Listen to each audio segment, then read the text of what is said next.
Good afternoon, you guys. I hope that you guys are having a good day. Let's get into my research paper. So, for this research paper, I chose to research ethnomusicology. The reason I chose to do this is because it is something and a word that I've never heard of. Of course, I recognize music within this word, but something I didn't know about, something I wanted to learn about, and here's kind of what I got. So, ethnomusicology is the study of why and how human beings are musical. This kind of in relation to society, because it is a social science, which is the study of society. So, it refers to the human beings in a society and how they are or why they are musical. Here's a definition by Tim Rice that kind of helped me understand what we're getting into. This is what he says: it refers to the capacity of humans to create, perform, organize cognitively, react physically and emotionally to, and interpret the meanings of humanly organized sounds. So there we kind of get the idea of it has more to do with humans than it does the music, but it also has a big part in music, of course, because it's the capacity of humans to create music or perform music or organize music or react to music or interpret the meaning of music. This concept has been around since ancient history. It started in ancient Greece and ancient China. They generated philosophical treatises. They did this because they believed music was an important cultural expression and that it is something that humans clearly have to think about and do.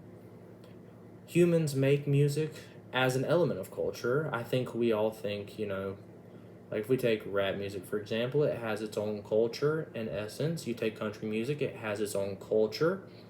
So music is an element of culture in the South. You hear a lot of country music. That's just happens to be where I'm from. It's playing on every radio that I possibly know. It's okay in my opinion, but it has its own culture.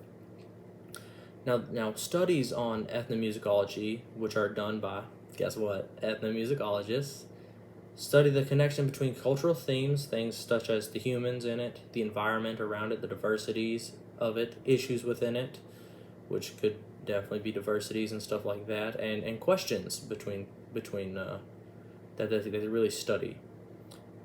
Ethnomusicology was once only studying like traditional music, like think about your Roman type music, the type of music we all think is boring, Bach, Beethoven.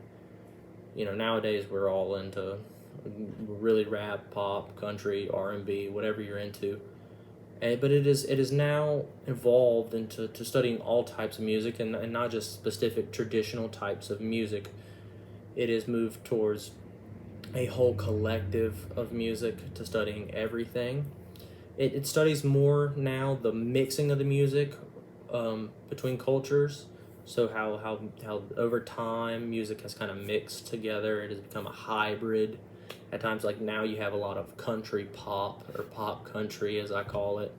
Things like Luke Bryan and Morgan Wallen. They're not traditional country people, such as like George Strait. They're more pop country now, and it's having it's not the easiest thing that is studied. It's not something that I've ever heard of.